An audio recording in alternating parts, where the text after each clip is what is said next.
건데요. 이 사람을 1시간에 공부한다는 건 어불성설입니다. 그런데 이 사람의 특징 중에서 우리가 좀 배웠으면 하는 부분만 같이 교제하기로 합니다. 오늘 인물은 느헤미야입니다. 느헤미야 1장 같이 보시겠습니다.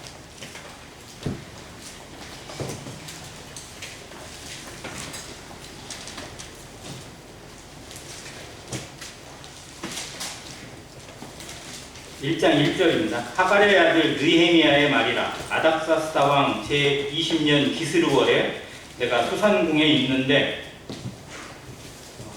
3절 그들이 내게 이르되 사로잡힘을 면하고 남아있는 자들이 그 지방 거기에서 큰 환난을 당하고 능욕을 받으며 예루살렘 성은 허물어지고 성문들은 불탔다 하는지라. 느헤미야는 포로 귀환 시대 중에 세 번째 포로 귀환 시대를 책임진 사람입니다.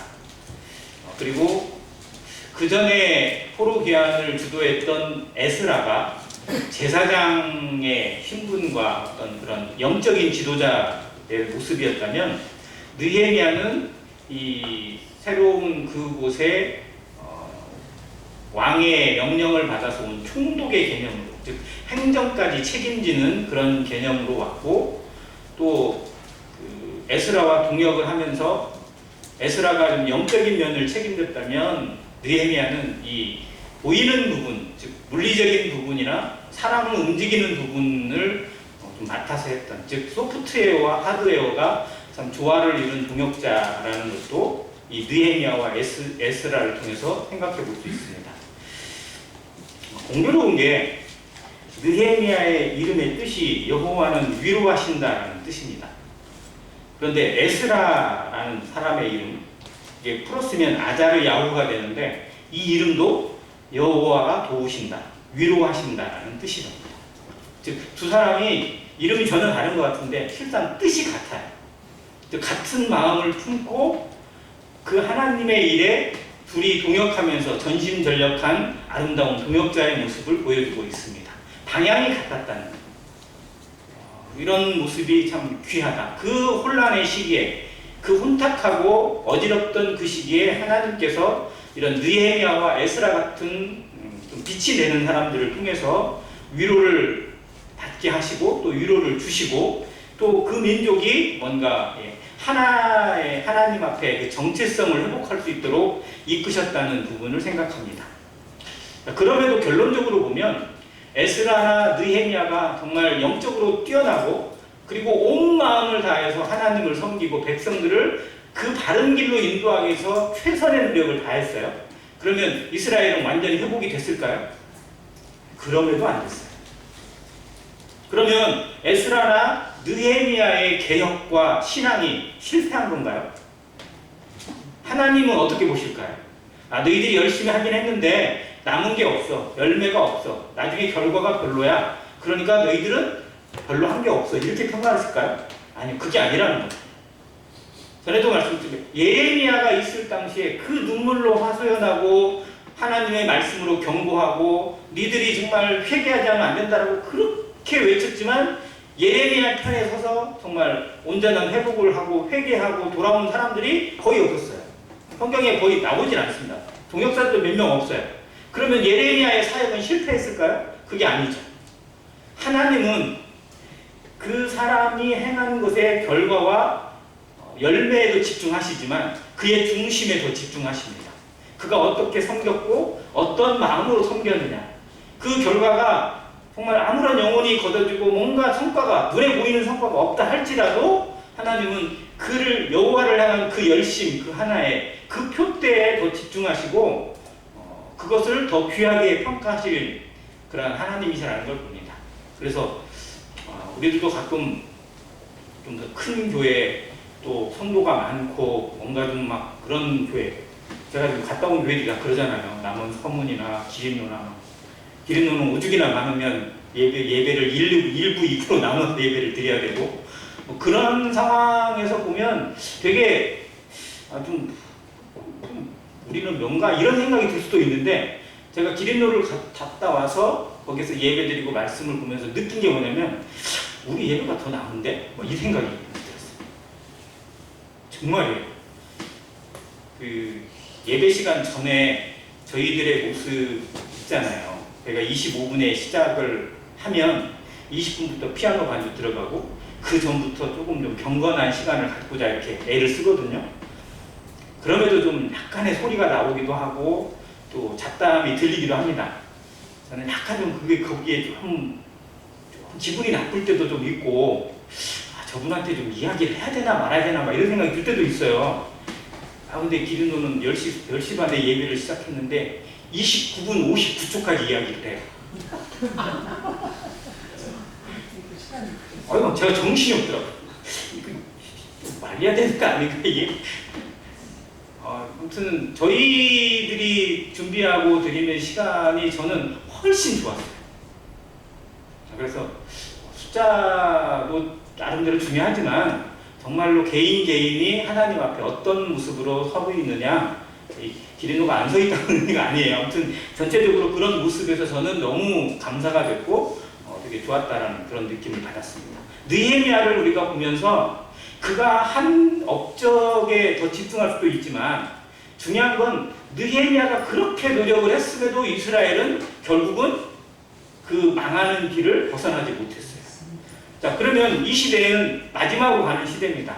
온 교회가 열심히 노력을 해야 되고 최선을 다해 복음을 전해야 되고 하나님 앞에 서기를 더 열심히 해야 돼요. 그러면 정말 그렇게 서면 교회가 더 회복되고 젊은이들이 더 회복되고 이 민족이 더 회복되어지고 온 세계가 더 회복되는 길로 다 갈 걸까요? 아니요, 그렇지 않을 겁니다. 그렇게 노력을 해도 실상 마지막을 향해 가는 이 걸음을 막을 수가 없어요. 잠시 늦출 수는 있을지 모르겠지만 결국 하나님의 뜻, 하나님의 정하신 섭리는 그대로 이루어집니다. 중요한 건 그 가운데 내가 얼마나 최선을 다했느냐, 하나님이 그것에 대해 어떤 평가를 하실 것이냐라는 거죠.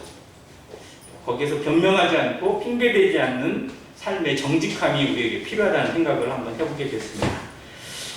자, 느헤미야가 관심을 가지는 부분이 예루살렘 성입니다. 그런데 조금 생각해보면 느헤미야는 그 전에 갔다 왔는지는 잘 모르겠지만 예루살렘에서 태어나지도 않았고 예루살렘을 본 적도 없어요. 왜냐하면 그는 포로 2세대입니다.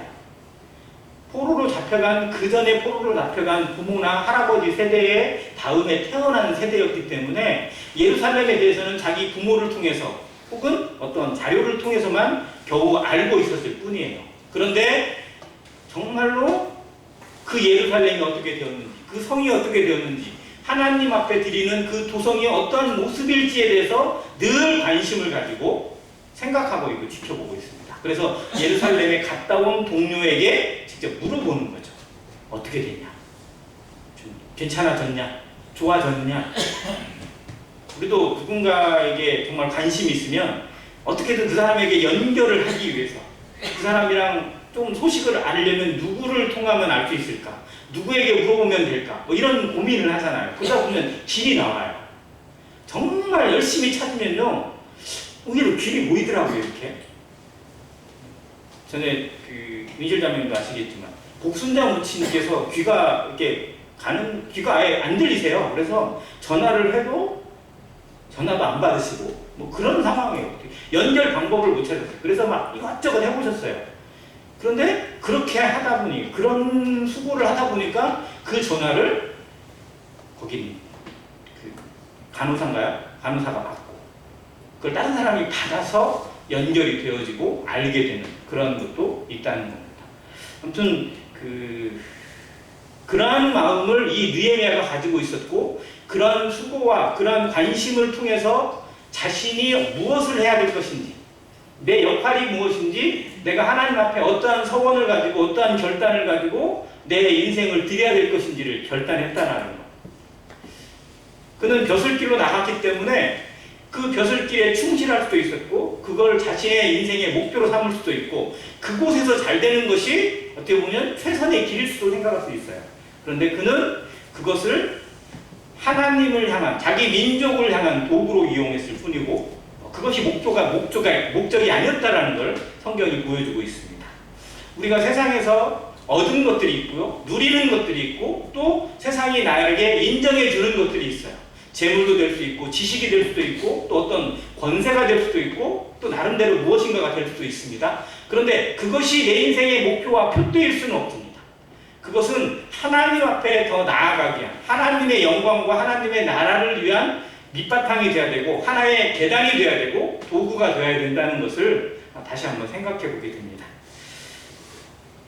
느헤미야라는 사람이 자신의 삶을 결정하기까지 단계를 좀 사람들이 한 4단계로 나눕니다. 그래서 영어로 이렇게 붙여가지고 아스파라고 하더라고요. A가 있고, 그 다음 S가 있고, P가 있고, 다시 A가 나옵니다. 처음에 A를 attention이라고 해요. 집중하다, 관심을 갖다라는 뜻입니다. 그러니까 뭐가 필요해요? 관심이 필요합니다. 어떠한 일을 위해서, 어떠한 것에 대해서 뭔가 변화를 추구하거나 아니면 어떠한 것에 일의 성취를 기대한다든지, 또 어떤 사람에게 뭔가가 좀 나타나기 위해서는 제일 먼저가 관심이 집중돼야 돼요. 한 영혼을 한번 예로 들어볼게요. 영혼에 대한 관심이 없으면 그 사람에 대한 기도는 당연히 안 나옵니다. 근데 관심이 있으면 뭔가가 나오냐면 그 사람에 대해서 알아봐야 돼요. 정보가 필요합니다. 그 사람은 어떤 사람인지, 어떤 성격인지, 어떤 형편에 있는지, 뭐를 어떻게 도와줘야 좋을 것인지 정보들을 수집하게 되고 알게 돼요. 그런데 그 정보를 아는 것에 머물면 실상은 도움이 안 됩니다. 자, 어텐션은 정보를 얻고 관심을 가지고 이것저것 알아봅니다. 형편을 알아보고 상황을 알아보고, 그리고 두 번째는 뭐냐면 S가 이제 심패스라고 되어 있는데 동정하다, 그리고 또 다른 말로는 긍휼하다라는 뜻을 가지고 있습니다. 관심을 가졌으면 그 상황이 정말 최악의 상황이든 아픈 상황이든 또 정말 어려운 상황이 되었다는 걸 들었을 때 거기에 대해서 슬퍼하고 동정하고 그리고 공감하는 겁니다. 정말 도움이 필요하구나. 정말 뭔가 해줘야 되겠구나. 뭔가를 정말 해주지 않으면 안 되겠구나. 저 사람은 정말 누군가가 도와주지 않으면 정말 큰 문제가 생길 수밖에 없구나 라는 정보를 알았다면 그 마음으로 이끌어져서 한 걸음 더 나아가는 거죠. 영혼을 향해서 나아가는 발걸음도 마찬가지고, 성도를 구제하거나 성도를 돕는 일에 나아가는 일도 마찬가지입니다. 이 동정, 주님은 우리를 동정하십니다. 우리를 불쌍히 여기십니다. 이 땅에 내려오신 이유도, 이 땅에 육신을 가지고 오신 이유도, 그리고 그 피조물인 인생들에게 순환을 받고 저주를 받고 부끄러움을 당하시면서까지 십자가를 지실 수 있었던 것도 이 하나님의 마음, 동정하고 긍휼하고 불쌍히 여기는 마음 때문이었어요. 이 느헤미야가 그 상황을 듣고 어떻게 하느냐? 4절입니다. 내가 이 말을 듣고 앉아서 울고 수일 동안 슬퍼하며 하늘의 하나님 앞에 금식하며 기도합니다. 그러니까 기도하기 이전에 어떠한 마음이 있냐? 앉아서 웁니다. 수일 동안 슬퍼합니다. 자신하고는 별 상관이 없어요, 실상. 왜? 나는 거기에 살고 있지 않으니까. 자기가 살고 있는 수산군과 예루살렘의 거리는 1000km가 넘습니다. 가려고 해도 가고 싶어도 가지 못해요.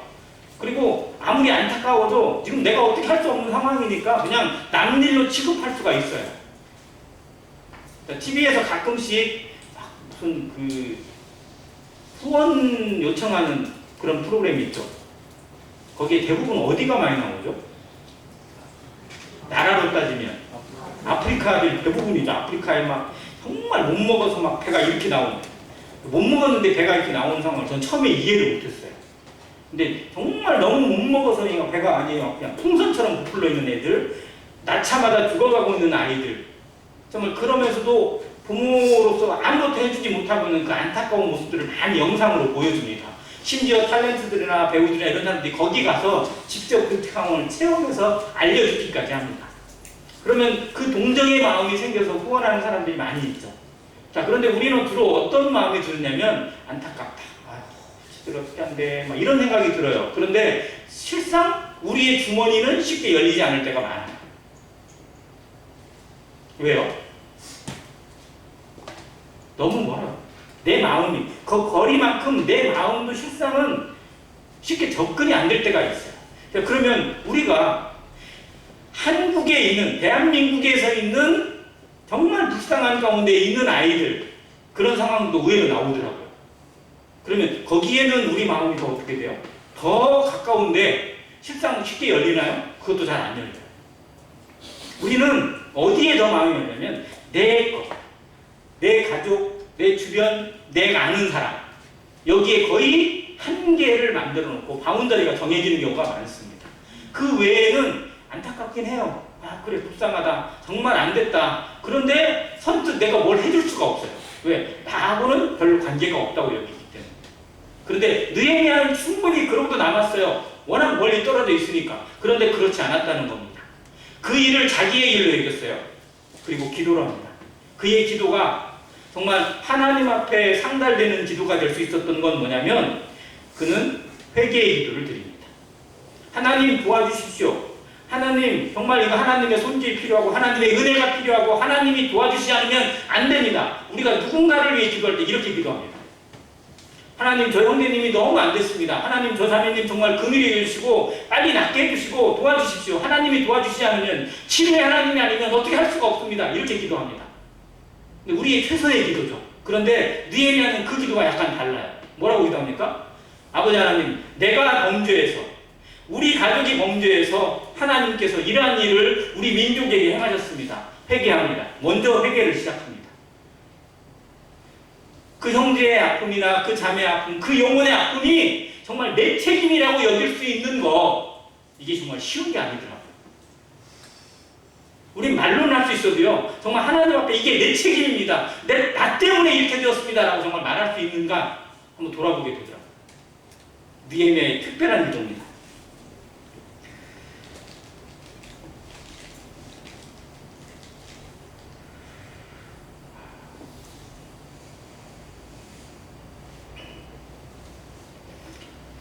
육 절 후반부에 이렇게 기도합니다.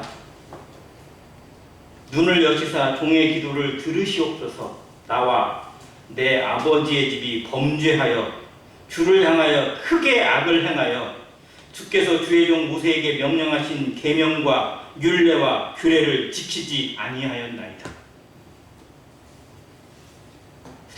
제 생각에 누구보다도 느헤미야는 잘 지켰을 것 같아요. 다른 누구보다. 다른 사람들은 몰라도 느헤미야는, 그리고 그 가족은 정말 하나님의 말씀을 경외하고 최대한 하나님을 더 높이기 위해서 애를 썼을 것 같아요. 그런데 그는 하나님, 저 사람 때문입니다, 이 사람 때문입니다 라고 탓을 남에게 돌리지 않고 나와 내 아버지 집이 하나님 앞에 범죄해서 이런 하나님의 말씀을 무시하고 어겼습니다. 하나님 회개합니다 라고 기도해요. 그는 하나님 앞에 자신의 털끝만한 것까지 찾아내고자 애를 씁니다. 근데 우리는 실상 내게 있는 것은 잘 안 보이고 다른 사람의 것이 먼저 보이는 경향이 있어요. 그래서 전가하고 핑계대고 변명하기는 쉽습니다. 내 죄로 인정하기는 대단히 어려운 것을 우리가 많이 경험합니다. 그런데 느헤미야의 이 기도, 그를 정말 온전하게 바꾸고 또 하나님의 마음을 열게 하고 기적을 일으키는 것이 저는 이 기도라고 봅니다. 그런데 그 기도의 가장 어렵고도 힘든 기도, 회개입니다. 그 자체를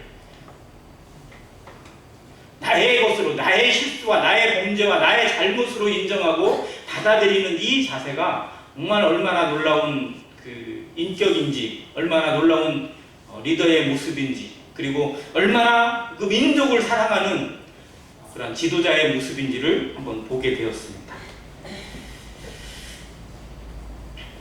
기도한 후에 마지막 A는 액션입니다. 그는 기도에 머물지 않았습니다. 기도한 후에 하나님의 응답이 왔을 때 그것을 어떻게 실행해야 할 건지 준비가 되어 있던 사람입니다. 않은 경우에 기도만 하는 경우도 있고요. 기도하지 않고 뭔가 하려고만 하는 경우도 있어요. 두 사람이 정말 짝을 이루면 너무 좋겠지만 진짜 하나님은 우리를 통해서 우리 개인이 기도하면서 실행하는 사람이 되길 바랍니다. 기도하고 정말 간절히 기도하고 하나님 앞에 놀라운 기도를 드리게 되면 거기에서 분별을 두신대요. 하나님이 해주시는 것, 하나님이 도우시는 방향과 그 힘의 능력을 보게 하시고 내가 그 이후에 어떠한 것을 행해야 될 것인지 내가 힘써야 될 게 어떤 방향인지를 보여주신다고 합니다. 이게 지혜입니다. 야고보서 1장에 그런 구절이 있습니다. 너희 중에 누구든지 지혜가 부족하거든 모든 사람에게 후히 주시고 꾸짖지 아니하시는 하나님께 구하라. 그리하면 주시리라. 그 지혜가 뭐냐면 하나님의 뜻을 분별하고 하나님의 뜻이 나를 통해서 우리를 통해서 어떻게 이루어지는 것이 합당한지를 깨닫게 해주시고 실행에 옮기게 하는 힘이에요. 성령의 인도하심이죠. 근데 우리는 늘 기도하는데 거기에 내 액션이 무엇이어야 될 것인지를 제대로 깨닫지 못할 때가 많아요. 그래서 느헤미야의 이 기도와 그의 실행의 모습을 한번 살펴볼 필요가 있습니다. 그가 기도하는 마지막 기도 제목이 이렇습니다. 주여 구하오니 귀를 기울이사 종의 기도와 종의 이름을 경외하기를 기뻐하는 종들의 기도를 들으시고 오늘 종이 형통하여 이 사람들 앞에서 은혜를 입게 하옵소서 하였더니 그때 내가 왕의 술관원이 되었는지라. 자, 그가 궁녀에서 일하는 사람이었는데 정말 기도를 한 이후에 어떠한 일이 일어났느냐? 술관원이 되었어요.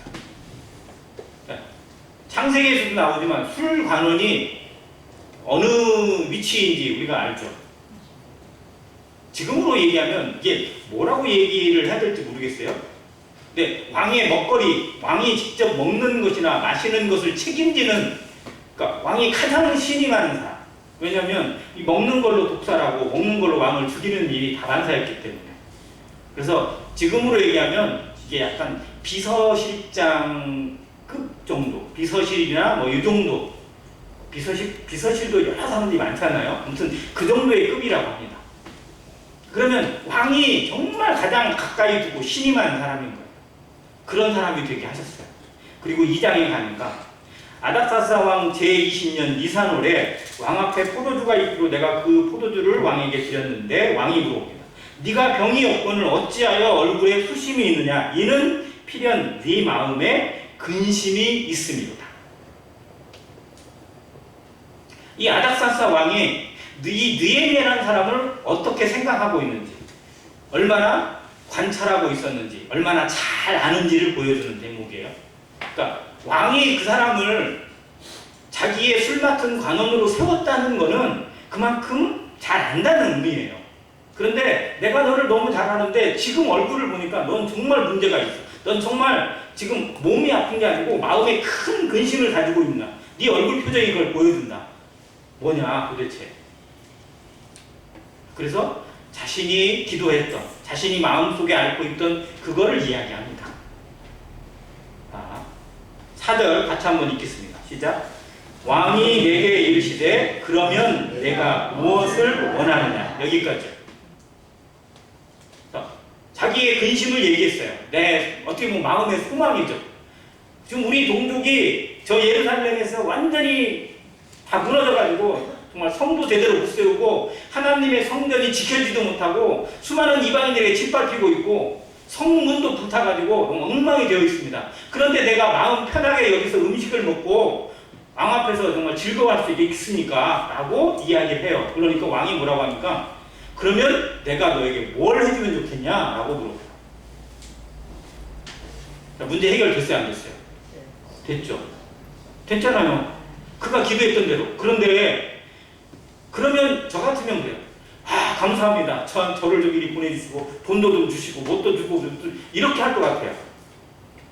그게 당연하니까. 왜? 그렇게 기도해왔으니까. 하나님이 나에게 이 기회를 주셔서 저 사람들 앞에서 내가 은혜를 입게 하옵소서. 왜? 지금 우리가 가지고 있는 건 나라가 망했기 때문에 저 왕이나 그 권력을 통해서 뭔가 가져가지 않으면 안 되는 상황이기 때문에 그렇게 기도를 해왔어요. 근데 왕이 무엇을 원하느냐라고 했을 때 바로 대답이 나와야 되는데 대답하지 않고 성경을 보니까 내가 곧 하늘의 하나님께 묵도합니다. 자, 묵도가 무슨 의미일까요? 내가 하늘의 하나님께 묵도하고, 저는 이게 감사하고라고 써 있어야 되지 않을까 싶어요. 성도님들의 생각은 어떠세요? 자, 왕이 그렇게 물어봤어요. 자, 그러면 네 소원이 뭐냐? 내가 뭘 해주면 좋겠냐? 라고 하면 그가 이것이 왔구나. 하나님 감사합니다. 라고 감사하고 대답을 해야 맞을 것 같아요. 저는 성경이 기록이 그렇게 돼야 될 것 같은데 성경은 뭐라고 되냐면 묵도하고라고 써 있어요. 한번 좀 고민을 한번 해볼 필요가 있습니다.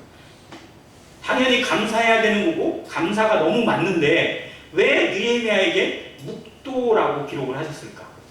이 묵도가 가지고 있는 의미는 뭘까? 어떤 상황에 이 묵도가 필요할까? 우리는 어떤가? 느헤미야는 1장에 보면 기스르월의 기도를 시작합니다. 우리로 얘기하면 글쎄요, 기스르월은 한 11월경, 우리로 얘기합니다. 그리고 2장에 가니까 이 기도를 언제 마치게 되냐면 니산월에 마치게 돼요. 니산월은 우리로 얘기하면 약 봄입니다. 3, 4월 사이 돼요. 그러면 몇 달 정도 한 거예요? 4개월 정도. 이 정도 기도를 했어요. 그 4개월의 기도가 얼마나 치열했을지, 얼마나 간절히 했을지. 자, 우리는 어떤 기도에 대해서 가끔 이렇게 정리해가지고 이야기해요. 모니카라는 여사는 자기 아들의 구원을 위해서 30년을 기도했다는, 이렇게 그냥 한 줄로 정리하기도 해요. 그런데 우리 스스로 한번 생각해 볼게요. 어떤 하나의 기도를 제목을 놓고 4개월 동안 집중해서 기도하는 거 쉬울까요? 어려울까요? 어려워요. 정말 쉽게 안 돼요. 정말 간단한 기도인데도요, 그게 계속해서 집중력을 갖는 것이 대단히 어렵습니다. 그래서 기도가 가장 쉬운 것 같은데 가장 어려운 거예요. 흔들리지 않고 끝까지 기도하는 것, 포기하지 않고 계속 기도하는 것, 그리고 집중력을 잃지 않고 기도하는 것, 이게 대단히 어렵습니다. 우리가 그 자리에서 1시간도 기도할 수 있을 것 같고 30분은 기본일 것 같죠. 근데 30분 동안 기도 한번 해보세요. 정말 이상한 것들이 막 계속 왔다 갔다 해요. 얼마나 많은 잡생각이 나를 흔들고 있고 또 정말 집중하지 못하게 만드는 것들이 얼마나 많은지 몰라요. 우린 골방에 쉽게 잘 못 들어갑니다. 근데 느헤미야의 이 4개월의 기도는 정말 그 어떤 사람의 기도보다 간절하게 집중력을 가지고 했어요. 왜? 금식하면서 기도했으니까. 그럼 목숨 걸고 기도했습니다. 그의 금식 기도가 아예 아무것도 안 먹는 건 분명히 아니었을 거예요. 근데 정말 음식에 대한 걸 철저하게 배격하면서 목숨 걸고 기도했어요. 그의 안색이 안 좋을 수밖에 없었어요. 실상. 그런데 그렇게 기도하고 응답을 얻어서 왕이 소원을 들어주겠다고 했는데 감사보다도 묵도가 나왔다는 이유는 뭘까? 그는 그 순간에 어떤 생각이 들었을까요? 느헤미야의 마음은 이제 기도가 이루어졌구나. 이 사람을 통해서 하나님이 하시는구나. 그런데 한번 곰곰이 생각해보세요. 그러면 왕이 하는 거예요? 하나님이 하시는 거예요? 정말 그런가요? 우리 정말 그렇게 생각하세요? 자, 다시 묻습니다. 하나님이 하신 거예요? 내가 한 거예요? 우리 여기에서 말로는 하나님이 하신다, 하나님이 하셨습니다 라고 이야기하는데요, 얼마나 많은 순간에 내 것을 놓치지 않는지 몰라요. 이 묵도가 무슨 의미냐면요, 이 일이 전적으로 하나님의 일임을 다시 한번 하나님께 올려드리는 기도입니다. 당연히 감사가 될 수밖에 없어요. 그런데 이건 하나님의 일입니다. 하나님이 이 사람까지도 하나님 손에 있음을 보게 하십니다. 이 사람이 해주는 일이 아니라 이 모든 일을 주관하시는 분이 하나님이시라는 사실을 바라보는 것, 즉 하늘을 향해서 하나님 앞에 다시 한번 그 마음을 확정하는 기도, 이게 묵도입니다. 뭔 일이 잘 되면 우리는 방심해져요. 기도했던 것이 풀리잖아요. 그러면 정말 모든 게 풀린 것처럼 생각을 해요. 정말 그렇게 막 기도했던 그 영혼이 어느 날 구원받았어요. 예를 들면. 그러면 모든 게 다 끝난 것처럼 착각할 수 있어요. 근데 진짜 기도는 그때도 필요할 수 있어요. 정말 구원받으면 끝인가요? 아니, 그게 시작 아니에요? 우리 아시잖아요. 성도가 구원받으면 그게 끝이에요? 아니, 새로운 시작이잖아요. 그게 진짜로도 시작하는 거예요. 하나님 앞에. 그런 의미를 이 느헤미야가 놓치지 않았어요. 방심하지 않았다는 겁니다. 그래서 정말 기도의 진정한 끈은 일이 성취될 때, 기도한 대로 이루어졌을 때 더 집중해서 하는 것이 필요합니다. 왜냐하면 대부분이 거기에서 무너져요. 제일 안타까운 사람이 히스기야예요. 히스기야가 너는 죽을 것이다 라는 이사야 선지자의 예언을 듣고 어떻게 했어요? 얼마나 간절히 기도했을까요? 정말 이 느헤미야 못지않게 간절히 기도했을 겁니다. 벽을 향해서. 다른 거 안 보는 거예요. 그저 벽만 보고. 자기 눈에 다른 게 안 보여요. 다른 것을 다 보지 않겠다는 겁니다. 오직 하나님에게만 집중하겠다는 그 마음으로 정말 기도를 했어요. 그리고 응답을 받았어요. 그리고 몇 년을? 15년을 더 살게 하실 거라는 응답을 받고 그것에 대한 증표로 해 이령표가 10도를 물러나게 했어요. 아니, 그림자가 거꾸로 갔다니까요. 해가 거꾸로 간 거예요. 이게 있을 수 없는 일이잖아요. 그 정도까지 받았어요. 그런데 진짜 문제는 거기서 시작됐어요. 히스기야가 방심해버린 거예요. 아, 됐다. 이제 끝났다. 아, 이제 나 다시 살았다. 그리고 나서 그냥 막 아주 난리를 더 난리친 거 아니에요? 전에도 얘기했지만 히스기야가 차라리 거기서 그냥 죽었더라면 오히려 다른 왕을 통해서 유다가 조금이라도 회복을 가져가지 않았을까? 물론 이게 추측하는 것 자체는 의미가 없지만 정말 안타까운 건 히스기야의 방심입니다. 우리도 그럴 수 있어요. 뭔가 일이 풀리고는 뭔가 좀 잘 되는 것 같고 뭔가 된 것 같으면 그저 그냥 마음을 놔버리고 그럴 수 있다는 겁니다. 근데 진짜 여기서 묵도가 필요한 겁니다. 정말 하나님이 이 모든 것의 주관자이시고 이 모든 것을 끝까지 책임지시는 분은 하나님이라는 사실을 다시 한번 확인하는 작업. 하나님 앞에 마음의 결제를 다시 올려드리는 겁니다. 즉 나도 하나님의 것이요 이 왕도 하나님의 것이요 이 일도 하나님의 일입니다 라고 알려드리는 고백해드리는 그 작업을 합니다. 그런 다음에 느헤미야가 한 것 중에 정말 지혜로운 게 뭐냐면 왕에게 조서를 받아서 가면서 두 가지를 요구를 해요. 첫 번째는 그가 가는 길이 워낙 먼 거리잖아요. 약 1000km가 넘는다고 그랬습니다. 그럼 1000km를 넘는 길을 말을 타고 가든 뭐를 가든 만나는 사람들이나 만나는 대상들이 한둘이 아니에요. 거기서 어떤 일을 당하게 될지 정말 짐작도 못합니다. 그래서 통행권, 왕이 직접 써주는 통행권을 받아가라. 나는 여기에 대해서 왕의 허락을 맡았다라는 통행권을 받아서 어떤 회방꾼을 만나더라도 이 페르시아의 황제가 인정하는 그런 사람이라는 것을 해서 예루살렘까지 가는 길에 장애물을 없앱니다. 두 번째는 자기가 스스로 계산을 한 거예요. 예루살렘 성전을 다시 세우려면 그리고 성벽을 보수하려면 그리고 그 문을 다시 세우려면 제일 많이 필요한 게 뭘까?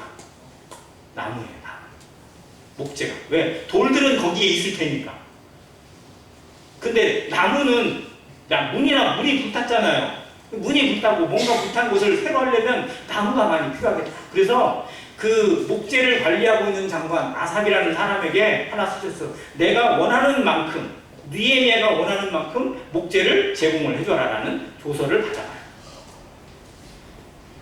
자, 기도하면 끝이 아니고요. 기도하면서 내가 해야 될 역할이 무엇인지, 우리가 할 수 있는 것이 무엇인지, 어디까지 우리가 감당해야 할 건지를 아는 지혜가 있어요.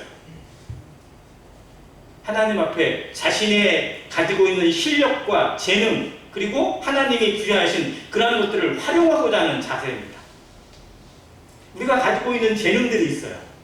그걸 성경에서는 뭐 흔히 달란트라고 얘기하고 또 문화라고도 표현하기도 하지만 아무튼 그것이 정말 길리고 연습돼야 됩니다. 아브라함이 그 연합 왕들을 칠 때 자기 집에서 길리고 연습한 자 316인인가요?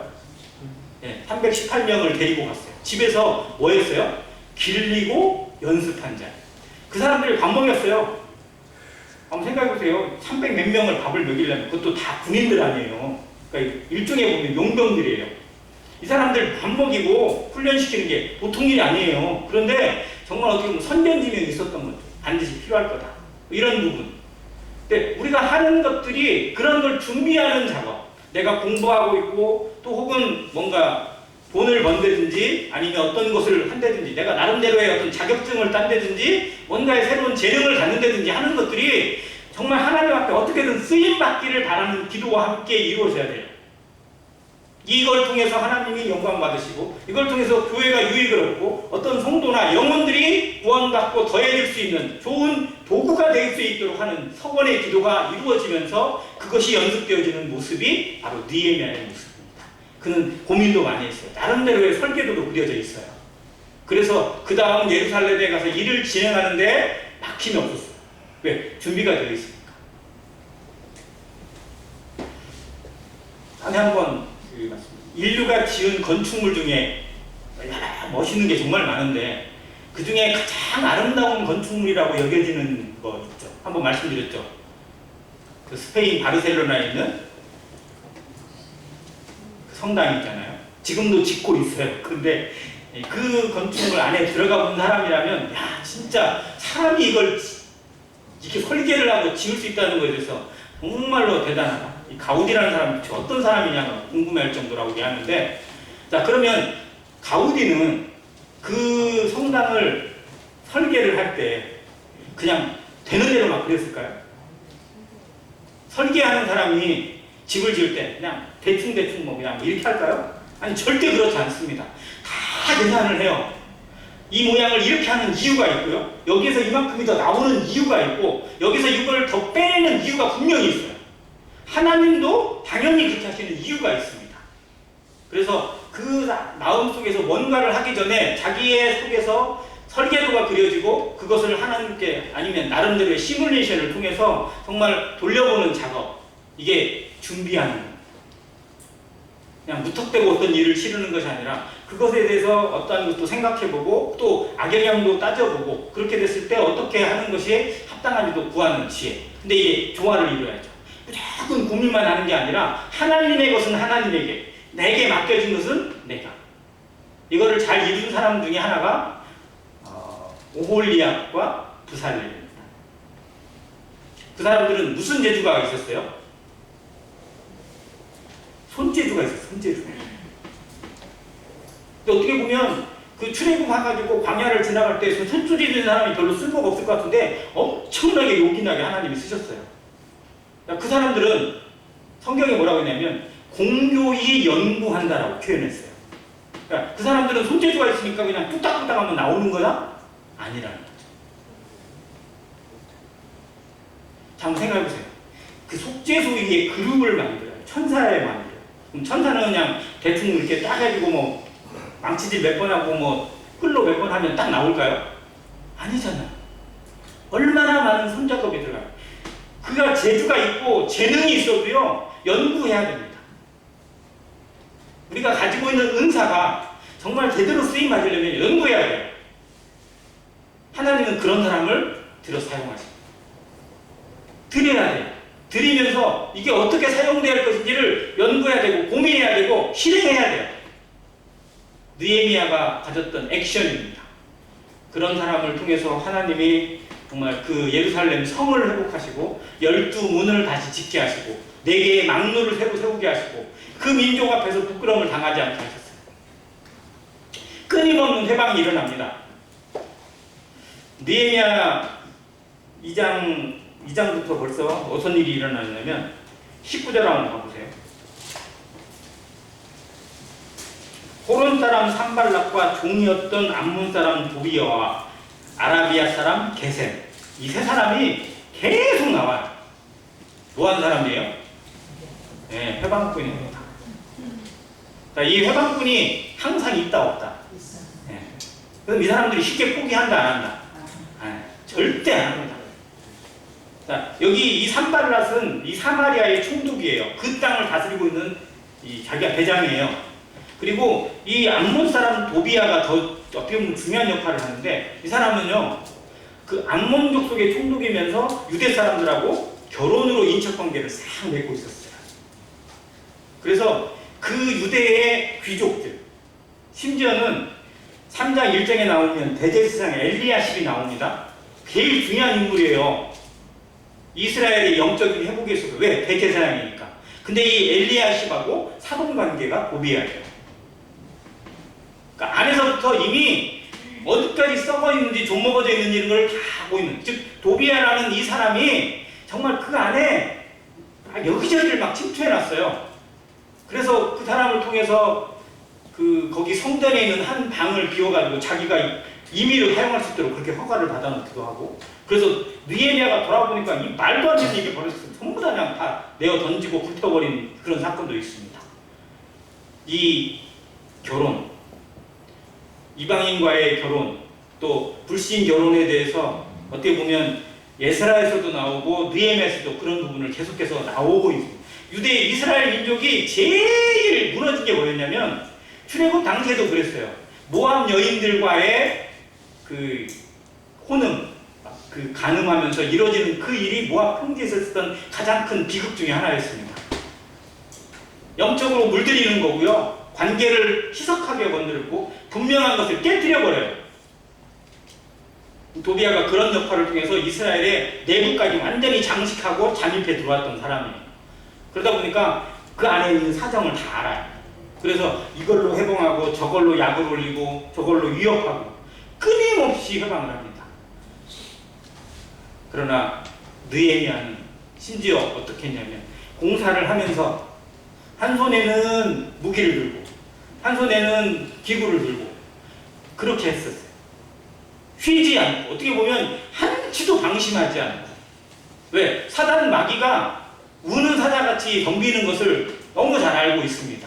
성도들이, 교회가 뭔가 일이 이루어진다, 우리가 뭔가 좀 하는 것 같다라고 하는 순간에 무너지는 이유가 뭐냐면 방심하기 때문이고, 사단은 그 틈을 더 잘 노려요. 왜? 사람들이 방심하게 되면 틈이 만들어지게 되고 서로 자기를 내세우고자 하는 그 교만이 나타나기 때문에. 아무튼 이런 모습 속에서 예루살렘 성이 회복되어지고 그 민족이 영적으로 회복되어져 가는 과정을 느헤미야가 그리고 에스라가 책임져 갑니다. 두 사람이 했던 그런 모습들, 나중에 몇십 년이 지나고 나서 그들의 뒤를 이어서 말라기 시대에 가보면, 말라기 시대하고 느헤미야 시대가 따져보면 한 세대 정도밖에 차이 안 나요. 30에서 40년밖에 차이 안 나요. 근데 말라기 시대에 가보면 느헤미야가 애썼던 거, 에스라가 애썼던 것들이 하나도 안 남아요. 그러니까 우리가 수고하는 것이 한 세대를 넘기기가 쉽지가 않아요.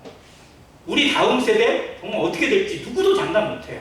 우리가 기도를 하고 열심히 가르쳐야 되고 훈계를 하긴 해야 되지만, 그러나 그 다음 세대에 잘 될 거라고 하는 그런 보장 함부로 할 수가 없어요. 그럼에도 우리가 지금 맡고 있는 이 시대는 우리가 책임져야 됩니다.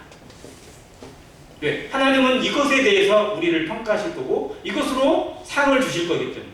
그래서 다음에 어떤 그런 것에 어려움이 온다 하더라도, 내 자녀 세대에서는 영적으로 혼탁함이 온다 하더라도 지금 내게 맡겨진 일에 최선을 다하는 모습으로 하나님 앞에 지금 이 순간에 가장 충성되고 가장 아름다운 모습으로 나를 드리는 그러한 자세가 바로 하나님 앞에 서 있는 성도의 자세라고 믿어집니다.